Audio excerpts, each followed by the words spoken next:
Good morning dear students.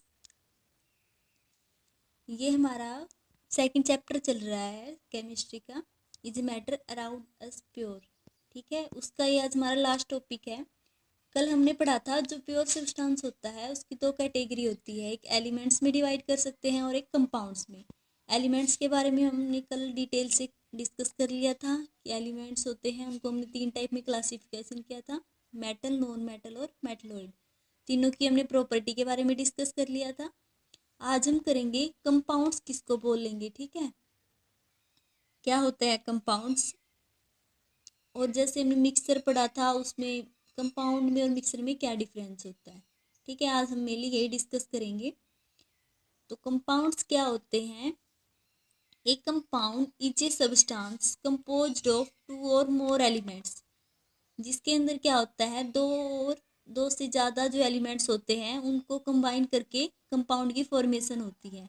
उनको हम chemically combine करते हैं फिक्स प्रोपोर्शन में। ठीक है, ये बात मोस्ट इम्पोर्टेंट है कि फिक्स प्रोपोर्शन में। ऐसे नहीं दो एलिमेंट है दूसरे दो कंपाउंड एलिमेंट के साथ कंबाइन किया और वो कंपाउंड हो जाएगा हमारा, नहीं, फिक्स प्रोपोर्शन में। जैसे मान लीजिए हमें H2O है, H2O बनाना है तो दो हाइड्रोजन के एलिमेंट्स और एक ऑक्सीजन का एलिमेंट। ठीक है, जब हम इनको कंबाइन करेंगे जब ही हमारा H2O की फॉर्मेशन होगी। तो क्या होते हैं एलिमेंट्स को फिक्स प्रोपोर्शन में कंबाइन करेंगे केमिकली, उसके बाद जो बनता है उसको हम बोलेंगे कंपाउंड्स। यही तो एक डिफरेंस होता है। मिक्सचर में भी क्या होता है, यही एलिमेंट्स की कॉम्बिनेशन होती है, बस उसमें क्या होता है कोई भी हम दो एलिमेंट्स या किसी को भी हम मिक्स करके मिक्सचर की फॉर्मेशन कर सकते हैं।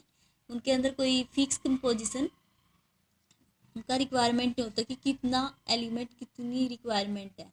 ठीक है, लेकिन कंपाउंड के अंदर क्या होता है फिक्स प्रोपोर्शन में कंबाइन करते हैं। जैसे वाटर है उसके अंदर हम क्या लेते हैं हाइड्रोजन और ऑक्सीजन H2O की फॉर्मेशन करते हैं। वैसे ही अमोनिया होता है, अमोनिया क्या है एक कंपाउंड है जिसके अंदर हम क्या लेते हैं नाइट्रोजन और हाइड्रोजन। तो फिक्स है कि इतने ग्राम ही हम नाइट्रोजन को लेंगे और इतने ग्राम हाइड्रोजन को, उसके बाद ही हम क्या करते हैं NH3 की फॉर्मेशन।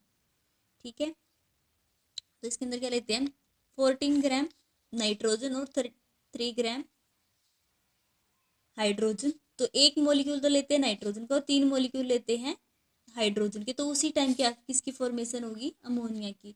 तो जो कंपाउंड्स होते हैं उसके अंदर क्या होंगे फिक्स प्रोपोर्शन में एलिमेंट्स कंबाइन होंगे केमिकली और हमें किसकी फॉर्मेशन मिलेगी कंपाउंड्स की। ठीक है, ये था हमारा कंपाउंड के बारे में डिस्कस। और एक और बात, जो हमारा कंपाउंड है इसकी फॉर्मेशन हो गई, अब H2 की फॉर्मेशन होगी, इसको हम सिंपल फिजिकली मेथड से सेपरेट नहीं कर सकते। ठीक है, इसको सेपरेट करने के लिए हमें केमिकल मेथड की रिक्वायरमेंट होगी या फिर कोई इलेक्ट्रोकेमिकल मेथड की।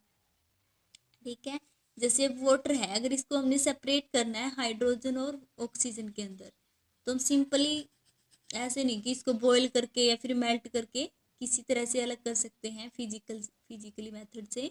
इसको हम सिर्फ केमिकल मेथड से या इलेक्ट्रोकेमिकल, जब हम इसका इलेक्ट्रोलाइसिस करते हैं, ठीक है इलेक्ट्रोलाइसिस करेंगे तो तब उसको हम सेपरेट कर सकते हैं, अदरवाइज नहीं। तो हम बोल सकते हैं कंपाउंड के अंदर क्या होता है कंपोजिशन फिक्स होती है एलिमेंट्स की, और इसको हम ब्रेक डाउन कर सकते हैं ओनली केमिकल मेथड से या फिर इलेक्ट्रोकेमिकल मेथड से। ठीक है, ये है हमारा कंपाउंड के बारे में डिस्कस। अब हम डिफरेंस पढ़ते हैं कि मिक्सचर के अंदर भी एलिमेंट्स कंबाइन होते हैं और कंपाउंड्स के अंदर भी क्या एलिमेंट्स कंबाउंड होते हैं, लेकिन दोनों के अंदर क्या डिफरेंस है। तो मिक्सचर के अंदर क्या होता है जो एलिमेंट्स होते हैं बस जस्ट मिक्सअप होते हैं, ठीक है, और हमें एक मिक्सचर मिल जाता है। लेकिन कंपाउंड के अंदर क्या होते हैं एलिमेंट्स आपस में केमिकली रिएक्ट होकर एक नया कंपाउंड की फॉर्मेशन करते हैं, नया सब्सटेंस की। ठीक है, पहले हाइड्रोजन था, ऑक्सीजन गैस थी, बाद में इसने क्या बनाया H2O। तो H2O की जो प्रॉपर्टी है वो इन दोनों की प्रॉपर्टी से बिल्कुल अलग है, तो ये क्या बन गया हमारा एक नया सब्सटेंस या फिर बोल सकते हैं न्यू कंपाउंड। तो हम बोल सकते हैं कंपाउंड में एलिमेंट कंबाइन होकर न्यू कंपाउंड्स बनाते हैं, लेकिन मिक्सचर के अंदर जस्ट मिक्सअप होते हैं वो। ठीक है, नया कंपाउंड नहीं बनता। उसके बाद जो मिक्सचर है उसके अंदर वेरिएबल कंपोजिशन हो सकती है, हम कितना ही कौन सा भी एलिमेंट ऐड कर सकते हैं, कोई फिक्स नहीं होता। लेकिन कंपाउंड के अंदर ऑलवेज जो कंपोजिशन है हर एक न्यू सब्सटेंस की वो फिक्स होती है। ठीक है, फिक्स रेशियो के अंदर ही हम नाइट्रोजन और हाइड्रोजन, अगर हमें अमोनिया की फॉर्मेशन करनी है या फिर वाटर की करनी है तो फिक्स रेशियो के अंदर ही हाइड्रोजन और ऑक्सीजन ऐड करेंगे। ठीक है, उसके बाद एक हमने जैसे अभी ऊपर डिस्कस किया था कि जो कंपाउंड्स है उसके अंदर हम सेपरेट कर सकते हैं बाई केमिकल और इलेक्ट्रोकेमिकल रिएक्शन से, लेकिन मिक्सचर के अंदर क्या कर सकते हैं, जो कॉन्स्टिट्यूएंट है इसको हम सेपरेट कर सकते हैं इजीली बाई फिजिकल मेथड से। ठीक है, फिजिकल मेथड से हम इनको सेपरेट कर सकते हैं। जैसे अब हमने इस चैप्टर में डिस्कस किया था पीछे, क्रोमेटोग्राफी डिस्टिलेशन से सेपरेशन किया था, वो मिक्सचर का सेपरेशन था। ठीक है, उससे सेपरेट हो गए थे दो मिक्सचर। जैसे इनके अंदर जो डिफरेंट टाइप के कलर्स हैं उनको अगर हमें सेपरेट करना है तो क्रोमेटोग्राफी टेक्निक यूज की थी, इवेपोरेशन टेक्निक, तो उससे जो मिक्सचर है उसके तो एलिमेंट्स दोनों है वो अलग अलग हो जाते हैं, लेकिन जो हमारे कंपाउंड्स हैं इनको हम सेपरेट नहीं कर सकते, इनको हम ओनली और ओनली केमिकल या फिर इलेक्ट्रोकेमिकल रिएक्शन से सेपरेट कर सकते हैं। ठीक है, अब तक हमने इसमें मैटर के बारे में पढ़ा, प्योर सब्सटेंस के बारे में पढ़ा, उसके दो टाइप पढ़ लिए, मिक्सर को सेपरेट करने के मेथड डिस्कस किए, फिर एक सॉल्यूशन के बारे में भी टॉपिक आया था, 3 टाइप के सॉल्यूशन होते हैं उनके हमने अलग अलग प्रॉपर्टी डिस्कस की थी। अब लास्ट में एक रिकैप करते हैं। जो मैटर होता है, स्टार्टिंग में आया था मैटर, सबसे पहले हमें पता होना चाहिए मैटर पार्टिकल से मिलके बना होता है। ठीक है, पार्टिकल्स की प्रॉपर्टी के बारे में हमने जैसे फर्स्ट चैप्टर के अंदर डिस्कस किया था। मैटर दो टाइप के हो सकते हैं, प्योर भी हो सकते हैं और मिक्सचर भी हो सकते हैं। ठीक है, प्योर के अंदर सिर्फ सिंगल टाइप के पार्टिकल्स प्रेजेंट होंगे और मिक्सचर के अंदर 2 और मोर टाइप के पार्टिकल्स प्रेजेंट होते हैं। ठीक है, फिर हमने प्योर सब्सटेंस को आगे दो फर्दर डिवाइड किया था एलिमेंट्स और कंपाउंड्स के अंदर, और मिक्सचर को हमने सेपरेट किया था होमोजीनियस एंड हीट्रोजीनियस मिक्सचर। वो हमने मिक्सचर को किस बेस पे डिवाइड किया था, अगर दोनों बहुत अच्छी तरह मिक्सअप हो जाते हैं जिसको हम आइडेंटिटी नहीं कर सकते एलिमेंट्स की, ठीक है, उनको तो हमने होमो बोल दिया था, होमो means same, hetero means different. ठीक है, तो होमो के अंदर तो यूनिफॉर्म कंपोजिशन होती है लेकिन हीट्रो के अंदर नॉन यूनिफॉर्म कंपोजिशन होती है।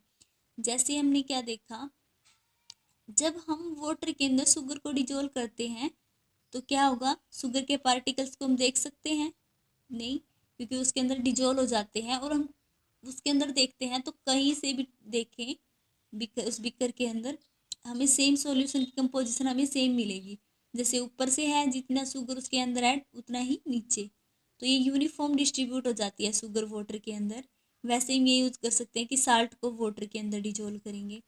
ठीक है, तो इसके अंदर होमो के अंदर क्या हो जाती है, यूनिफॉर्म कंपोजिशन होती है सॉल्यूशन के अंदर थ्रू आउट द सॉल्यूशन। जैसे अगर वाटर है उसके अंदर हम अल्कोहल को डिजोल्व करते हैं तो दोनों अच्छी तरह से मिक्सअप हो जाते हैं, हम नहीं डिफ्रेंशिएट कर सकते कि कहाँ पे अल्कोहल है और कौन सा हमारा वाटर। और जैसे हमने अगर यूनिफॉर्म है, जैसे इनको सेपरेट करने के लिए हमने मेथड यूज किया था डिस्टिलेशन। ठीक है, दो मिसिबल लिक्विड थे जैसे वाटर और अल्कोहल।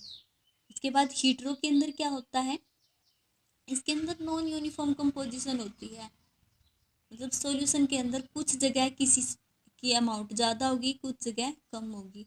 जैसे अब अगर हम सैंड और साल्ट ले लिया, दोनों क्या होंगे, अच्छी तरह से मिक्सअप तो होंगे नहीं, साल्ट अलग टाइप, साल्ट है वो अलग जगह मिलेगा मिक्स, और जो सैंड है वो अलग जगह पे मिलेगा।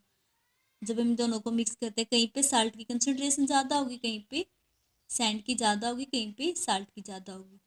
ठीक है, तो ये क्या होते हैं, इनको बोलते हैं नॉन यूनिफॉर्म कंपोजिशन होगी थ्रू आउट। या फिर हम ले सकते हैं वाटर इन ऑयल, जब वाटर के अंदर ऑयल ऐड करते हैं तो हमें ऑयल के पार्टिकल्स अलग दिखते हैं और वाटर के अलग, तो ये क्या होता है नॉन यूनिफॉर्म, तो इसको बोलेंगे हीट्रोजीनियस। तो ये क्या थे हमारे मिक्सर के टाइप। लेकिन प्योर के हमने अभी डिस्कस किए हैं एलिमेंट क्या होते हैं, स्मॉलेस्ट पार्टिकल्स जिसको हम फर्दर ब्रोक डाउन नहीं कर सकते सिंपल सब्सटेंस के अंदर। जो हमारे पीरियोडिक टेबल्स में दिखे हैं बहुत सारे एलिमेंट्स प्रेजेंट होते हैं। ठीक है, ये सॉलिड स्टेट के अंदर भी एग्जिस्ट करते हैं, और दो हमने ब्रोमीन और मरकरी डिस्कस किए थे लिक्विड स्टेट के अंदर, और बहुत सारे गैसेस की फॉर्म में भी होते हैं। ठीक है, उसके बाद कंपाउंड है, कंपाउंड का जैसे हमने आज ही डिस्कस किया है, इसके अंदर फिक्स कंपोजिशन होती है और ब्रेक डाउन होता है सिर्फ केमिकल मेथड से। ठीक है, ये चैप्टर हमारा कंप्लीट हुआ। कल हम इसके क्वेश्चन स्टार्ट करेंगे।